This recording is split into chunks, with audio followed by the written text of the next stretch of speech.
എന്റെ അമ്മേ.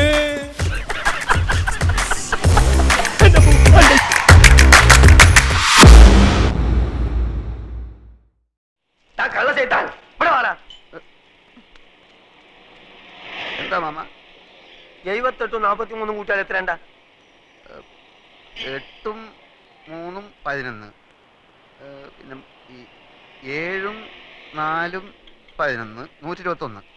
അല്ലേ? ഇതെത്ര? അത് 111. ഇങ്ങനെയാണ് കണക്ക് ചെയ്താൽ 10 രൂപയ്ക്ക് എന്റെ ബാപ്പ ഉണ്ടായി തരൂ. ഇയാളെ മുടിപ്പിക്കാനായിട്ട് കുടിക്കാനല്ലേ?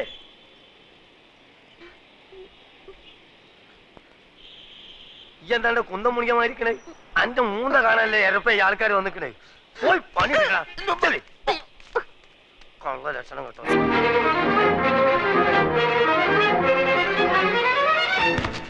എടാ ദൂരെ എന്റെ അല്ലോ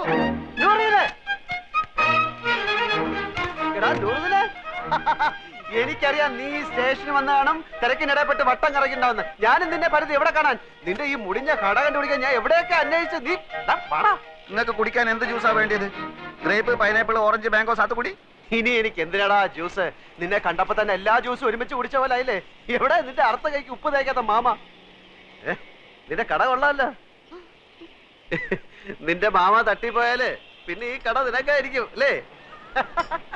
ധാരണ്ട് ഞമ്മക്ക് അറിഞ്ഞൂടാ. ദൂരെ ദൂരത്തില്ലേ? നിനക്ക് എന്നെ മനസ്സിലായില്ലേ? എടാ ഒരു ബെഞ്ചിലിരുന്ന് പഠിച്ച് ഒരു പാത്രത്തിലുണ്ട് ഒരു സിനിമ 3-4 പ്രാവശ്യം ഒരുമിച്ച് കണ്ടേടാ. ദൂരെ നിനക്ക് എന്നെ നിനക്ക് എന്നെ മനസ്സിലായില്ലടാ. കാള് തെറ്റി. പടച്ചോടാണ് മാമ. ഞമ്മക്ക് ഈ ചെയ്താൻ അറിഞ്ഞൂടാ.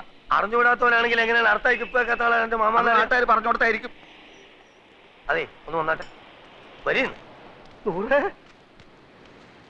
അതെ ഈ ചെക്കന്റെ പേര് 100 എന്നാണ് ആൾക്കാരെ പറഞ്ഞത്. അതാരെങ്കിലും പറഞ്ഞു തരണോ? ഇമാതിരി മുമ്പിലായക്കാരെ ഞാൻ ദിവസേന കാണുന്നുണ്ട്. ഞാൻ അങ്ങനത്തെ ആളൊന്നുമല്ല. ഇതൊക്കെ ചോദിക്കാൻ നിങ്ങളാരാ? നിന്റെ പേര് എനിക്ക് ആരും പറഞ്ഞു തന്നീല്ലേ? നിങ്ങളുടെ പേര് പറഞ്ഞിട്ട് എനിക്ക് എന്ത് കാര്യം? കാര്യം തന്നെ എനിക്ക് പറയുമ്പോ കേക്കാ. നീ ഇപ്പൊ പറഞ്ഞില്ലേ അർത്ഥമായിക്ക് ഇപ്പൊ കേൾക്കാത്തൊരു മാമനെ പറ്റി? ആ മാമാണ് ഈ മാമ. അയ്യോ മാമ സോറി മാമ, ഞാൻ അങ്ങനെ ഉദ്ദേശിച്ചൊന്നും പറഞ്ഞല്ല. ഞാൻ ചുമ്മാ പറഞ്ഞ നമുക്ക് ഈ എന്താ നമ്മളെ മാമാന്ന് വിളിക്കണേ? എന്റെ അമ്മ എന്താ നമ്മളെ പെങ്ങളച്ചാ? ഇല്ലാത്ത പരിചയം കാട്ടി ഓരോരോ ഹമാറുകൾ വലിഞ്ഞു കയറും കേരളക്കാരെ പറയിപ്പിക്കാൻ. മേലാൽ എന്റെ പൂടിയന്റെ ചുറ്റുവട്ടത്തിൽ എങ്ങനെ കണ്ടാൽ എന്റെ കാൽ അടിച്ചിട്ട് ഞാൻ എൽഷേപ്പാക്കും. ആ പോ പോ ഇങ്ങോട്ട് പോ കളവേ.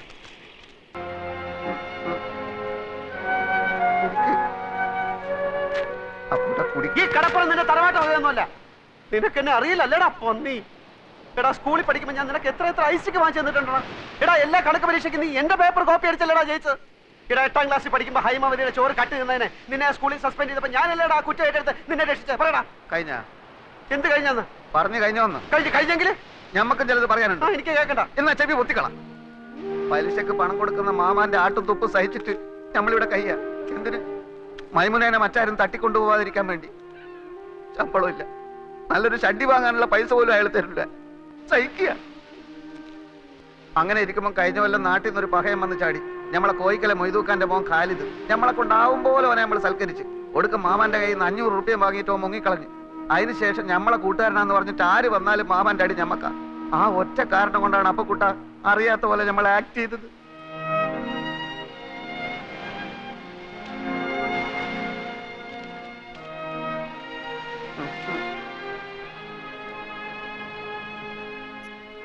എന്നാലും ഒരെന്നാലുമില്ല. എന്റെ ഈ വിഷമം മാറണമെങ്കിൽ നീ എനിക്ക് ചില സഹായങ്ങൾ ചെയ്തു തരണം. പടച്ചോനെ, എന്ത് സഹായം? അച്ഛന്റെ കേസിന്റെ കാര്യം ഞാൻ എഴുതിയിരുന്നല്ലോ. പെൻഷൻ വരെ അവർ പിടിച്ചു വെച്ചു. ഇളയ പെങ്ങളാണെങ്കിൽ മെഡിസിൻ 3ാം വർഷമാണ്. കേസും ഫീസും ചെലവും നടത്തി ഒരു വഴിയാധാരത്തിന്റെ വക്കിലാണ് ഞാൻ. വീട് വിൽക്കാൻ നോക്കിയപ്പോൾ ഇവിടുത്തെ അളിയെ സമ്മതിക്കുന്നില്ല. നാട്ടിൽ ചെന്ന കടക്കാരെല്ലാം കൂടെ എന്നെ എടുത്തിട്ടിരിക്കുന്നു. ഈ അവസ്ഥയിൽ എനിക്ക് എന്ത് സഹായമാണ് വേണ്ടതെന്ന് നിനക്ക് ഊഹിച്ചൂടെ? ഊഹിക്കാം. ആദ്യം കിടക്കാനൊരു സ്ഥലം, അതെ, പിന്നെ ഒരു പണി. അതെ, രണ്ടും നടക്കൂല. നൂറേ മോനെ അപ്പക്കുട്ടാ, നമ്മൾ തലയായിക്കുന്ന നേടിയാന്ന് അറിയാം നിനക്ക്? ഇത് അങ്ങോട്ട് നോക്ക്. ആ ജ്യൂസ് കടയുടെ പിന്നിലൊരു മറയുണ്ട്. അവിടെയുള്ളൊരു ബെഞ്ചിലാണ്. നല്ല വീതിയുള്ള ബെഞ്ചാണോ? ബെഞ്ചിന് വീതി ഉണ്ടോ ഇല്ലയോ എന്നുള്ളതല്ല പ്രശ്നം. പകൽ നേരത്ത് മാമ വരുമ്പോ എന്നെ അവിടെ കാണില്ല. ഞമ്മളിപ്പോ വന്നത് മാമാന്റെ അടുത്ത് ഒരു രഹസ്യം പറയാനാണ്. ഏത് ലക്ഷാധിപതികൾക്കുണ്ടല്ലോ ഇടയ്ക്ക് പണത്തിനൊരു വലിച്ചല്. മൂപ്പരുടെ അളിയന് പുറം രാജ്യത്ത് നിന്ന് ഒരു ബെൻസ് കാർ വന്നു 50 ലക്ഷത്തിന്റെ. നാളെ കാർ എടുക്കണം. നോക്കുമ്പോ 1.25 ലക്ഷത്തിന്റെ കുറവ്. കുടുങ്ങിയ മാർവാടികൾ എത്ര ലക്ഷം വേണമെങ്കിലും കൊടുക്കും. പക്ഷെ അതിന്റെ പലിശയെ അവര് വാങ്ങും. ഈ പലിശ മാമാക്ക് കിട്ടിയ ചില്ലറ കാര്യമാണോ? 10 ദിവസത്തേക്ക് ചോദിക്കുന്ന പലിശ തരും. ഹലോ അപ്പു സാറേ, ഒന്ന് കേറിയിട്ട് പോയിക്കൂടെ? സമയമില്ല നൂറെ, മാർവാടികൾ കാത്തു നിൽക്കുകയാണ്. മാമ വിടല്ലേ മാമ, മുറുക്കി പിടിച്ചോ, കേറി വരാൻ പറ. ആ വരി ഒന്നുമില്ലേ, നമ്മള് നാട്ടുകാരല്ലേ. ഇല്ല സമയമില്ല, അതുകൊണ്ടാ. മാർവാടിക്ക് നിങ്ങളെ അളിയൻ കത്ത് തന്നിട്ടുണ്ടാ? തന്ന് കണ്ട ഇംഗ്ലീഷിലാണ് എഴുത്ത്. പ്രിയ മാർവാടി കൊടു 1.25 ലക്ഷം അപ്പുക്കുട്ടന്. അല്ല, നിങ്ങൾ അളിയൻ എവിടാ പണി? ശരി, ഇന്ന എവിടാ താമസം? എല്ലാം ആ കാർഡിലുണ്ട്.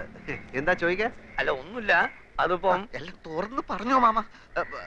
അത് അപ്പുക്കുട്ട സാറേ, കണ്ട മാർവാടികൾക്ക് കൊടുക്കുന്ന പലിശ നമ്മുടെ മാമക്ക് കൊടുത്തൂടെ? അത് എന്നോട് ഇപ്പൊ ഇവിടെ ചാവണ്ടാൻ പറഞ്ഞു കടന്നു പോലെ ഒത്ത് നിങ്ങൾ ചാവിടിക്ക്. അല്ലെങ്കിൽ 1.25 ലക്ഷത്തിന് മാർവാടിക്ക് എന്ത് പലിശ കൊടുക്കും? അളിയന് പലിശ അല്ല പ്രശ്നം, കാര്യങ്ങൾ നല്ല വെട്ടിയും തീയും പോലെ നടക്കണം. പലിശ എത്ര വേണമെങ്കിലും കൊടുക്കും. 1.25 ലക്ഷം എടുത്ത് കൊടുക്കും മാമ. ഇവിടെ ഉദ്യോഗമോ ബിസിനസ്സോ ഇല്ലാത്ത ആൾക്കൊന്നും പണം കൊടുക്കൂല. ഒരു കാര്യം ചെയ്, ഞാൻ നാളെ നിങ്ങൾ അളിയന്റെ വീട്ടിലേക്ക് വരാം. നിങ്ങൾ അവിടെ ഉണ്ടാവുമല്ലോ. നാളെ ഞാൻ ഉണ്ടാവില്ല. ഞാൻ ഡൽഹി വരെ ഒന്ന് പോകും. അതെന്തിന്? ഒരാളെ കാണാൻ 3-4 ദിവസം കഴിഞ്ഞ് വരും. എന്റെ കൈ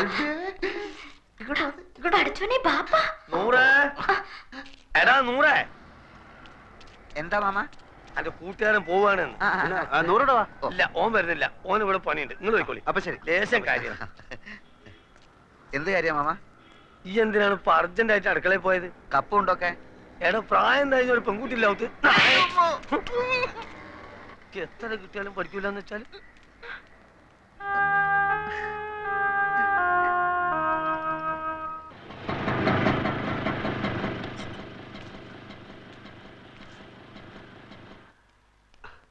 അവരെ കാണുന്നില്ലല്ലോ. 10:30 മണിക്ക് വരാന്ന് പറഞ്ഞ 2 ദിവസം ഞാൻ കുളിക്കുകയോ ഷേവ് ചെയ്യുകയോ ഒക്കെ ചെയ്തു. അതിനെന്താ, ചേട്ടൻ ഇവിടെ കുളിക്കാലോ.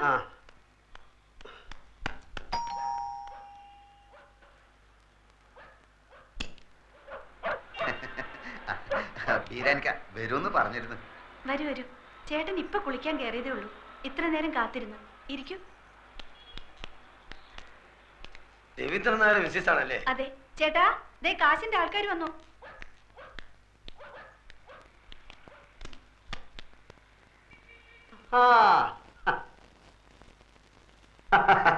ബീരാനിക്കല്ലേ?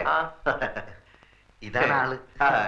ഞാന് ഷേവ് ചെയ്തോണ്ടിരിക്കായിരുന്നു. അല്ല, നിങ്ങൾ ഷേവ് ചെയ്യുമ്പോ പുരികം പറിക്കല്ലോ. തലയിൽ കൂടെ തൈരും കൂടെ ധൃതി തേച്ചപ്പോ എല്ലായിടത്തോടെ ആയിപ്പോയി. ഞാൻ ഓഫീസിൽ പോകാൻ ലേറ്റ് ആയി. നിങ്ങൾ വരുന്നുള്ളത് കൊണ്ട് ഞാൻ ഇപ്പൊ എളുപ്പം ധൃതി തേച്ചപ്പോ ലേറ്റ്. ഇല്ല, നമ്മൾ എത്ര രാഹുകാലത്തിന് 2.5 മിനിറ്റേ ബാക്കിയുള്ളൂ. ഞാൻ ബീരാനിക്കെ പോലെ ഒരു വലിയ മനുഷ്യന്റെ ആദ്യമായിട്ട് ക്യാഷ് വാങ്ങിക്കാമല്ലോ. അപ്പം നമുക്ക് ലേറ്റ് ആക്കണ്ട, രാഹുകാലം തെറ്റിക്കാതെ. ദിലിപ്പത്തിന്റെ ഒപ്പിട്ടേക്ക്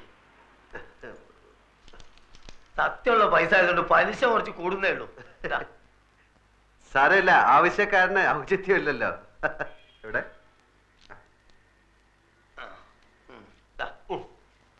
ഇതൊരു 40 ഉറുപ്പിയുടെ കുറവുണ്ടാവും. കാരണം ഞാൻ ഓട്ടോറിക്ഷ എടുത്ത് വന്നാണ് ഇങ്ങോട്ട്. അതിന് കൊടുത്ത് നിങ്ങൾ ആവശ്യത്തിന്. സാരമില്ല, ഞങ്ങൾ ആദ്യമായിട്ടാണ് അന്യനായ ഒരാളുടെ കയ്യിൽ നിന്ന് പൈസ കടം വാങ്ങിക്കുന്നല്ലേ. ഞാനും ആദ്യമായിട്ടാണ് ഇത്ര വലിയൊരു എമൗണ്ട് കടം കൊടുക്കണേ. ഇങ്ങനൊരു നിവർത്തിയോട് വന്നതുകൊണ്ട്. പിന്നെ ഞാനൊന്ന് കുളിച്ച് റെഡി ആയിട്ട് വരാം. Okay okay okay. അപ്പൊ ഇന്ന് 11, അടുത്ത 21-ന്. അതല്ല നമ്മൾ പറഞ്ഞ മാതിരി 100 പറഞ്ഞില്ലേ?